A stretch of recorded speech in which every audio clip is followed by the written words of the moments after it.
Vancouver's Chinatown has been described as a once thriving neighborhood, now struggling to position itself for the future. What was once a bustling commercial hub in the 1960s and 70s has seen a gradual decline since the 80s and 90s, coupled with concerns about public safety and gentrification. This all came to a head during the pandemic when anti-Asian racism increased by 717%.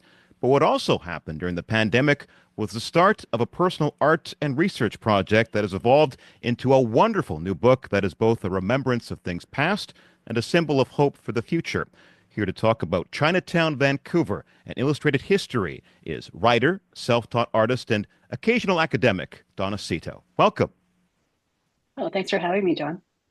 I wanted to start off with, as mentioned, in 2021, you began painting illustrations of various buildings in Chinatown and posting them to social media to pass the time.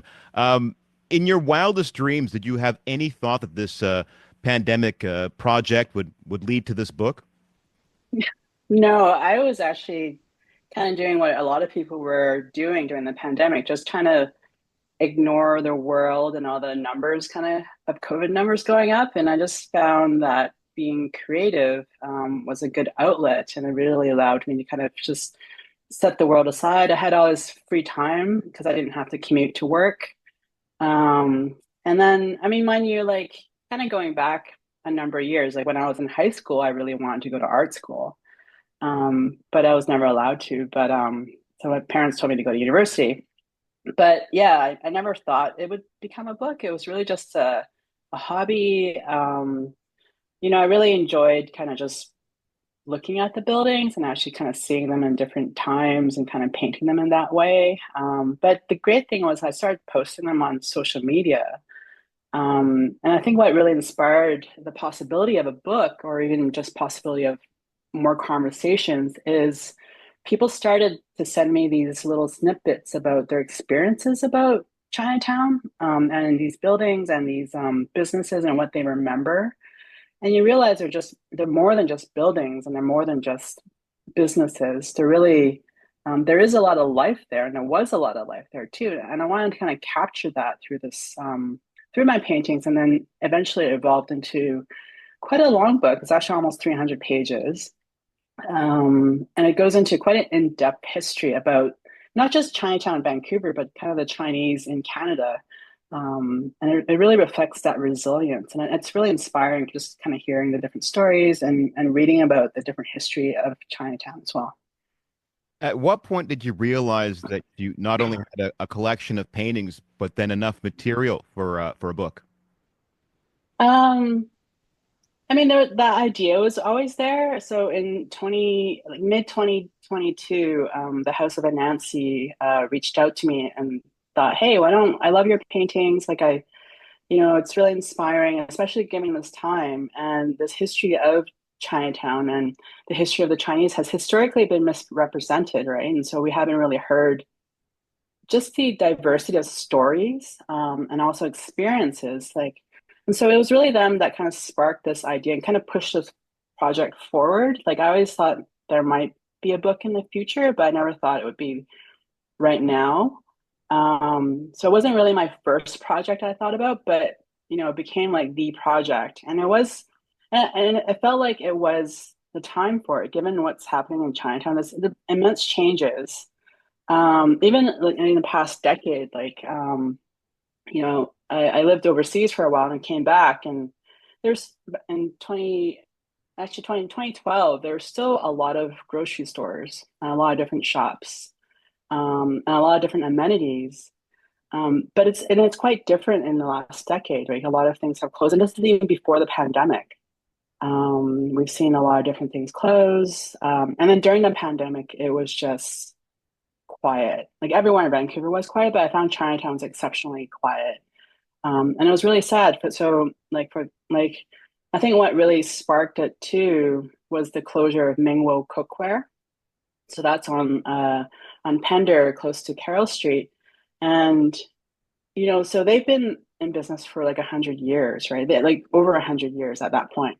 But in early 2020, they decided to close their flagship store on Pender, and they've been there like since I think 1917, if I'm correct, if I remember correctly.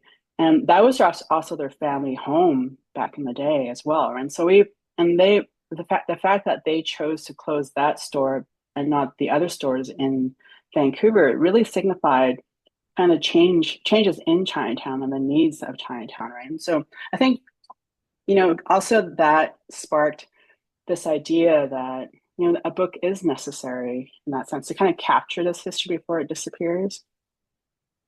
So let's talk about Mingmo for a second. That was the very first of the images, correct?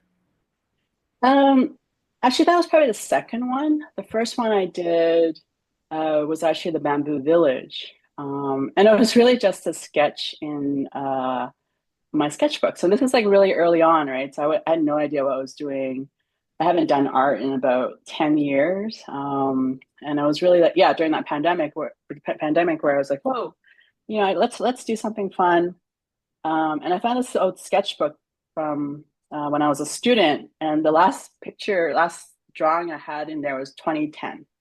And so, yeah, Bamboo Village was the first one. That became the first painting, and then Ningwo became the second one. Um, What does the Mingmo building mean to you, and what does it tell us about Chinatown as a whole, as a sort of a jumping off point for the book? yeah, so the Ningwo means a lot to me on a personal level. I used to love going there for multiple reasons, like just to kind of walk through the different types of cookware. There was a time where I took up photography and I really enjoyed taking photos of food. And so I would go in there and I would just pick up like a single piece of a lot of different little things. And I would take it up to the counter and they're like, why do you have a single piece of like 20 different things? Usually people buy pairs or four or in groups. And so they gave me this discount because they knew right away that I was doing food photography. So they had this kind of intuition. And and there was this like very, I can't describe it, but a very homey smell about that place. It just smelled like history in many ways, and that I can't really describe it right now. I think of it, but just remembering going into the store, you can kind of see the light kind of going through the windows, and you kind of can see the dust. And so, on a personal level, that meant a lot to me. Mingwo, I think, kind of signifies a lot about the history of Chinatown in many ways because it's been around for 100 years, and originally it started off as a hardware store. And so it used to sell anything and everything. And then in the 1950s and the 1960s, after the lifting of the Exclusion Act, we saw new families, family reunification, more women and more children on the streets or in Chinatown. And you saw this community kind of shifting to the restaurant and entertainment industry. And so Pender and Kiefer kind of started, more and more shops started opening up, but not just catering to the Chinese, but also catering to other people like outside of Chinatown. They really wanted to bring people to Chinatown. So we saw a lot of menus, for example, like the Marco Polo, cabaret. It wasn't really appealing to the Chinese, but it was just this mixture of different things that really drew people into Chinatown. So Mingwo switched from a hardware store to a cookware store. And so you can kind of see how adaptable some of these stores are and how adaptable Chinatown was. They really wanted to kind of bring people in. They really want to highlight just different parts of this place. And so Mingwo started selling things to all the restaurants and all the kind of shops and stuff that kind of appealed to cookware. And you see this kind of interdependence between the different shops. And you kind of see the same thing with, for example, like Forum Home Appliances that's still there on East Pender. And, they're doing kind of a similar thing that Mingwo did, kind of feeding that industry that's kind of based on hospitality and restaurants and the food industry. And so it's kind of this mutual dependence you kind of see kind of crisscrossing throughout the different streets in Chinatown. So I think that really comes out with the Mingwo story. And when you talk about Chinatown today, you liken it to a red balloon you had as a child, in that it seems temporary and fragile. Uh, why is that?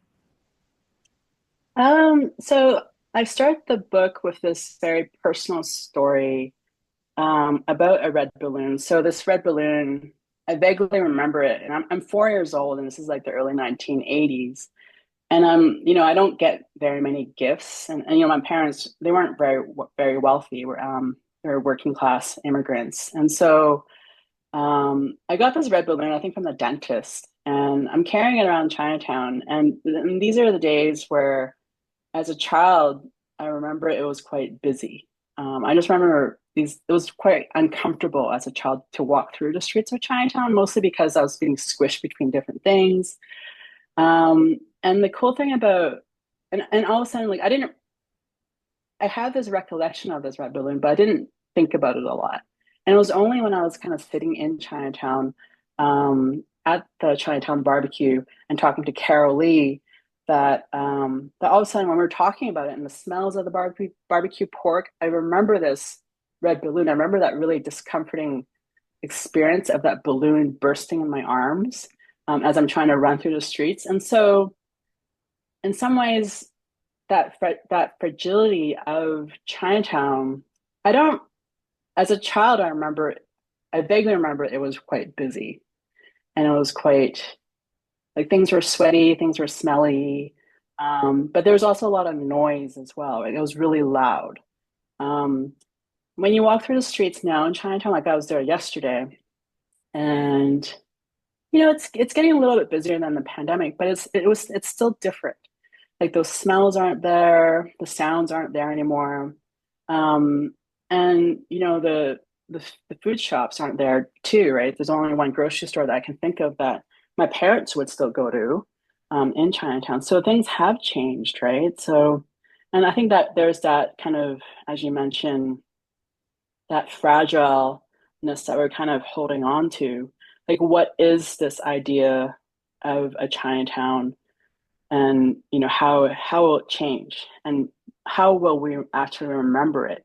And these are the interesting things too. Like, why did I suddenly remember this kind of almost traumatic experience for me of a balloon blowing up in my face as a 4 year old? Only when I was sitting in a restaurant that was quite Chinese, like kind of, and the smells and the sounds of the kitchen, sounds of the wok, actually, kind of someone in the kitchen frying up some stuff for lunch. And also talking about Chinatown and kind of our memories, like why did all of a sudden that memory come up?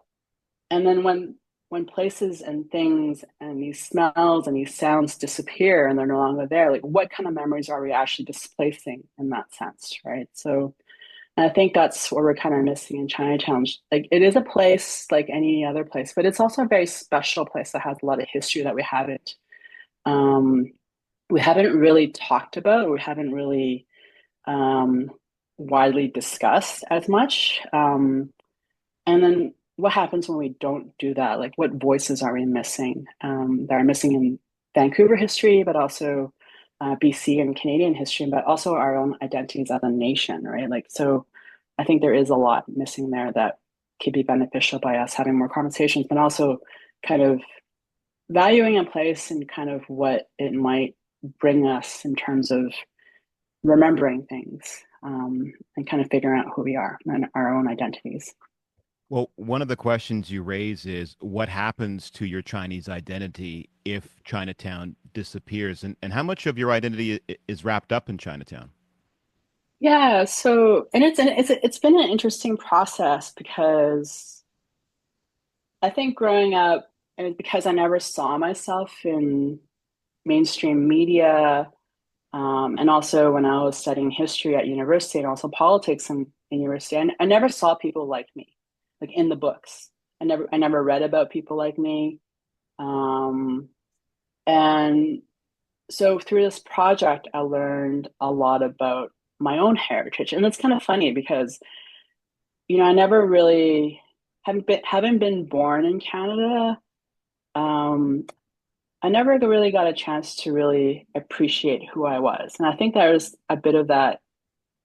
I know it's there, and I'm currently kind of trying to understand it and unwrap it a bit more. There is that sense of internalized racism that all the institutions that I've gone to school, all the things I've read, and even watching different movies growing up, like you kind of don't see that sense of yourself there. So I never really saw myself as being Chinese because I didn't feel that I could be proud of it, that identity. And also, so when I was in undergrad, um, I started studying, I actually started focusing on Chinese politics. I majored in political science, and I started focusing on the politics of China and Japan rather than the Chinese in Canada because there wasn't that opportunity to, right?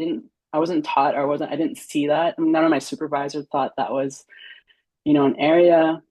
And then I had to go search for my identities overseas, like by studying like the history of China and the history of Japan. And I realized over time that that's not me. I never really spent that much time in China at all. I've only been there for like a total of 2 weeks on vacation with my family.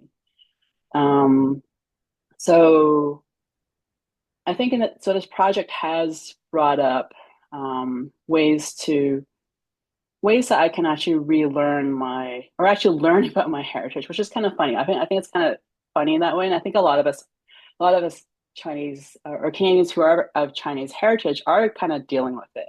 There is a group of us that have made like we're taught that we shouldn't speak our language. Yeah, I don't speak my parent like Cantonese at all very well. I understand it, and I think that is that sense of shame and internalized racism there. But kind of going back to Chinatown and what it's helped in terms of learning my own identity. I learned, so my parents used to always go to Chinatown. They still do. They still go to the bank. Their family doctor's there. The dentist is still there. And like a couple of weeks ago, my dad was like, um, I'm going to go buy some light bulbs. And I'm like, oh, are you going to go to Home Depot? And he's like, no, I'm gonna go to Chinatown to buy some light bulbs. I'm like, why are you going to Chinatown? Where are you gonna buy light bulbs in Chinatown? And he's like, there's a place on Georgia. They sell special light bulbs. And I think they're light bulbs for ancestral worship. So they only sell them in Chinatown. But he knows this place. So there's that connection. And when we used to go shopping in Chinatown, like it used to take forever because my parents would stop in all these shops and they're just buying oranges or herbs or whatever. And they knew all the shop people, like they knew all the shopkeepers, people, and we would just stop and talk. And I'm just standing outside waiting for them. And they're like talking to all the shop, and it was their community, right? And then my grandmother used to live just outside of Chinatown in Oppenheimer Park, and she was really active in the clan associations, and that was her community, right? She would go there and play mahjong every morning. We would find her kind of in these when I was a kid, we would find her in these smoky kind of gambling mahjong dens. So that was my connection to Chinatown in that sense through my parents. And just, I think anywhere I've gone to in the world, when I felt homesick, I would go to Chinatown. And like anywhere in North America, you can still hear kind of the remnants of that original language, the Toisan, which was like some of the original Chinese that came from this village, and that's where my parents are from, right? And so that kind of really thick, kind of Southern Cantonese accent, it's those sounds and the food that bring back kind of sense of home, and that construction of home that, like as a Canadian, a racialized Canadian, you're trying to find it for yourself, and I think that's kind of where places like these are really important in that way. Now, the Chinatown that you capture in the book is sort of the heyday, or one of them, the 1960s and the 70s. When would you say the sort of decline began, or sort of the evolution to what Chinatown is today? When would you say that started?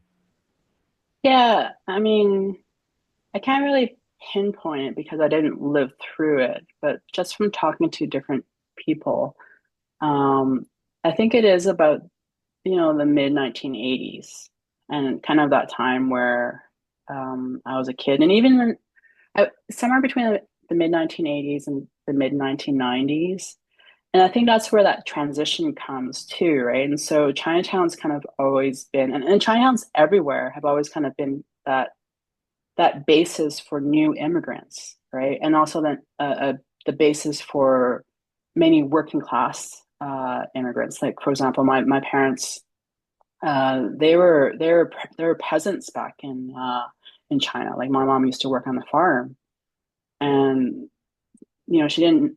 Both my parents never really had the opportunity to gain an education. Even those some actually had an education and had more opportunities. For example, people who migrated from Hong Kong or Taiwan, like some of them had to start in Chinatown. So that's always kind of a place where people started. And I think what we saw in kind of the late 80s and the mid and early and mid 90s was this new arrival of more wealthier, kind of more cosmopolitan Chinese, kind of from Hong Kong. And that was during that time where Hong Kong was that threat of potentially going back to mainland China, right? And so that was during that time. And so we kind of saw the rise, not just in Vancouver, but like elsewhere, of like kind of what people see as like new Chinatowns. And so here in Vancouver, we got Richmond, and all of a sudden you have these fancy malls, and they kind of provided everything that the old Chinatown used to. So some of the associations did also move to Richmond, um, and so you kind of see this kind of exodus of people away from Chinatown, and also, I mean, I guess going back to it probably started maybe even before. I guess even in the 1970s, because for example, like Chinatown was this place where kind of most of the Chinese kind of, I wouldn't say lived, but some, people lived elsewhere too, right? But they kind of lived but and worked there, and they kind of had to work there because there weren't any other choices for them, because a lot of Chinese didn't have, even some of them went to university and had an education, they weren't allowed to go into certain professions like engineering and law. Um, and so a lot of them had to, work in Chinatown and in their family businesses. And there was this sense that amongst the early communities that if you didn't learn Chinese, if you didn't learn Cantonese and actually retain those values, you wouldn't be able to find a job anywhere, like in Canada or in Vancouver. You either had to work in. There was only a couple options. Either you work in Chinatown or you go back to China and you work. And this is the early days, right? And so there's that sense there. But I think in the 60s and the 70s, there was the sense of like mobility. People started to move out of Chinatown. They had the option to, and so people did. And a lot of people moved into like further into Strathcona, but also elsewhere. But also we saw a lot of the Chinese, the second or third generation, many of them who were born here, and some of them who went to war in the Second World War, they had the more opportunities to actually do different things. They moved up into more managerial roles and more professions. And so we kind of see this kind of displacement and movement out of Chinatown, no longer depending on it, but people still came down to Chinatown for like family gatherings at the many restaurants, right? For example, at Ming's restaurant on Pender, they used to see huge lineups all the way down the stairs and down the street for dim sum on a Saturday or a Sunday. And so, it still was a place where people kind of came to and gathered. So I think, it kind of happened over different phases, this decline and this change.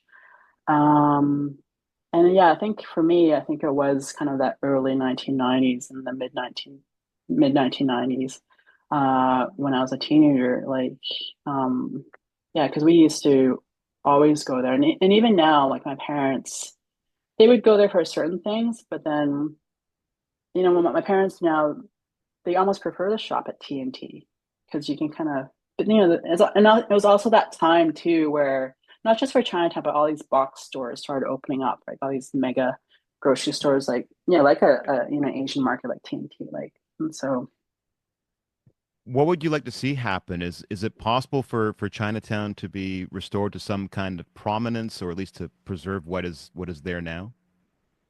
yeah, I mean, I think I want to see. I mean, one great thing I've learned through doing a historical study is that Chinatown and the people who are there are super adaptable. and they're super resilient. And I think this idea of, what a Chinatown is, or what our perception of what a Chinatown is, has always isn't static. It was never static. And I think it's always been flexible and changing. And we saw this, for example, during the 1950s and the 1960s. And it's great kind of looking at it that way, right? Because there was that evolution and that change from the Chinatown before the Second World War, which was a very um, you know bachelor centric society, and there was this community that was really centered around uh, certain kind of amenities like tailors and like you know barber shops, things that were for the men. Whereas in the 50s and the 60s and the 70s, there was this evolution to like restaurants and more family um, centric places, and also trying to attract non-Chinese. And so, and our bank and our Chinatown's kind of interesting because, for example, the buildings aren't they're not like say in San Francisco's Chinatown where it was quite deliberate. It's almost like a Disneyland type of Chinatown in San Francisco. Whereas ours, we have these colorful buildings, but if you kind of take some of those awnings off, they're not really that different from a lot of the buildings, say in Gastown and at like historical places in Vancouver. So you can kind of see how, you know, this place is adaptable and these awnings and these certain features, a lot of them were added in the 1970s when the whole incident with the Georgia Viaduct and the potential of like Chinatown disappearing that and all of a sudden people kind of banded together and they're like no, we're gonna make Chinatown like super visual, right? And so you can by looking at these examples you can kind of see how flexible and how resilient and just how they just want Chinatown in some way to survive. And so when I think about what it might be in the future, I think a good combination of like what it was before and what it could like combined with I think it's a lot better now in the sense there's a lot more restaurants kind of going in and people are going back, right? And they do, I was there yesterday and also last week, and there is a lot more foot traffic than there was a couple of years ago, which is really nice to see. And I think there's a lot of good work going in by that the Chinatown Foundation, for example, is doing, like creating new awnings. So a lot of that support is going back to Chinatown. Um, but I do hope that there is this way to retain you know certain elements of it, like the food, the language, um, even the different sounds like that we're hoping to kind of capture. And I think those things we don't think about them as much in terms of history, but these are the things that when I talk to people about Chinatown, these are the things they remember, right? And again, these are things that are hard to describe, but these are things that like parts of our senses that we kind of need to tap into. And sometimes looking at a building that someone painted or even at a photograph kind of helps you kind of bring out those memories. And so I hope Chinatown. I hope more people pay attention to Chinatown because I think it says a lot about our history and our identities of Vancouver that we haven't really talked about much as a city, but also as British Columbians and Canadians, like, kind of going back to, photographs of the railway, like, there is a situation, there is that case where, all the Chinese were kind of excluded from this final photograph, right? And so of the last spike. Um, and also, what are we teaching to the next generation? And this is what I've kind of learned, right? Being someone coming from a history background, I only learned about the railway and the miners in the gold rush, but I didn't learn about all the mahjong ladies who used to play in these mezzanine floors. I didn't learn about you know um, what happened in the anti-Asian riots in 1907, like all these little things that are so important to our, who we are that we're kind of neglecting. So I'm hoping that, we were able to talk about it more. And I'm hoping people kind of remember or see the value of a place like Chinatown. Now, you point out in the book that until recently, the history of the Chinese in Canada has existed only in the margins. Now we have the Chinese Canadian Museum in the Wing Sang building, as it so happens. Now we have your book. Is there, I think the appetite was always there, but is it now more mainstream, this more serious study of the Chinese Canadian experience? I think we're still at the beginning. I think there's a lot of energy and a lot of good work, and I hope that momentum continues. And I think the great thing too, recently I met, I was at an event and a group of, I think grade 10 and grade 11 students came up to me and they wanted to talk to me about like, my experiences with racism growing up. And this was for their capstone project in high school. And I think it is changing. And I think we're just at the beginning of that, um, talking to different people, but also seeing the value of different voices, right? And I think, you know, institutions like and cultural institutions like the museum and the storytelling center and the garden, like, they're there to spark that conversation. But I think we also need to kind of see and welcome more voices, and hear more stories. And so this book is just, I think it's just really a beginning, and it's really just it's there for people to start having these conversations, and for other people to build on them, right? And so, yeah, I think we're getting there, and I think we need to kind of keep pushing it. And I'm hoping it opens up and makes people feel comfortable. Like when I was younger, like I never got the chance to talk about these things, right? And also because people weren't talking about these things, and I'm hoping you know by with this book and the museum and everything, people will start opening up about their own experiences and seeing that their stories are valid, and that it is part of a mainstream discourse, right? Like so yeah, I think we're getting there, and I hope we don't kind of fall back. What do you hope people get out of the book? What do you hope are the main takeaways then? I think the main takeaways would be, I think for one, like kind of seeing, the value in different voices in history, and how important it is. And so, the Chinese, for example, and any racialized group too, and just taking this example of the Chinese, like we did so many cool things, but this was never really in the history books, and probably because no one wrote about it, right? Like certain people are only, credible to writing things, and a lot of racialized minorities never had the opportunity, right? And so I'm hoping that this book kind of inspires people to see the importance of diversity in literature, in media, in leadership, and all these different things, and that we recognize that whether it's the place or voices, um, that it opens up that space. And also, I'm hoping people, just by looking at the paintings and also reading a little bit about the history, I'm hoping people see the value of maintaining some of the buildings the way they are, because they're absolutely beautiful. I never used to see it that way, especially as a child, kind of, or even as a young adult, kind of walking through down Pender Street. You always kind of just look at the shops because you never look up. But I think looking at the buildings, that's kind of forced me to look up, and you see how intricate they all are. And sure, a lot of them need a lot of work.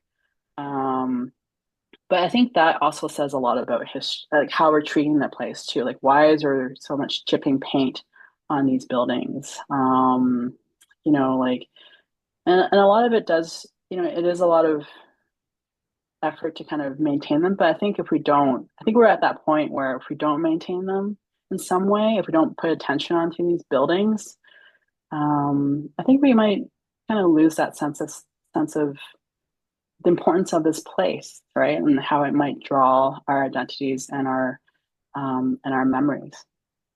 So in a lot of ways, this book is, in a way, a call to arms to save something. That this is something worth saving. Absolutely. Yeah, I absolutely think Chinatown is worth saving. And also, and it's not, and again, it's not just for the Chinese, right? It's for everybody. And I think everybody I've talked to in the last couple of years, they absolutely love Chinatown.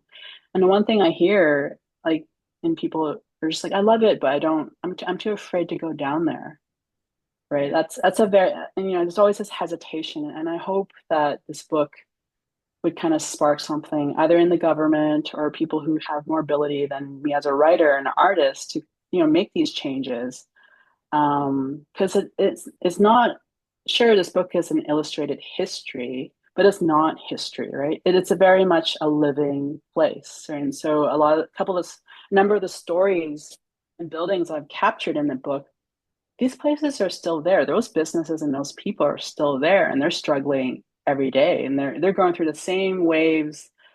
The changes for the tariffs and the economy, it's impacted them, but it's impacted them in different ways, right? And so I think we need to also focus on, we also need to capture those stories too. Like, how is, the economy impacting, businesses like Forum, businesses like CamY, businesses like some of even the yoga studios, right? Like in Chinatown, they're, very popular these days. And so, um, yeah, so I'm hoping that it does kind of open up that opportunity to have this discussion. That it is it's a place worth going to, it's a place worth honoring, for whatever ways, but also it's a place worth saving. The name of the book is Chinatown Vancouver, An Illustrated History. It's published by House of Anansi Press. My thanks to author and illustrator Donna Seto. Thank you.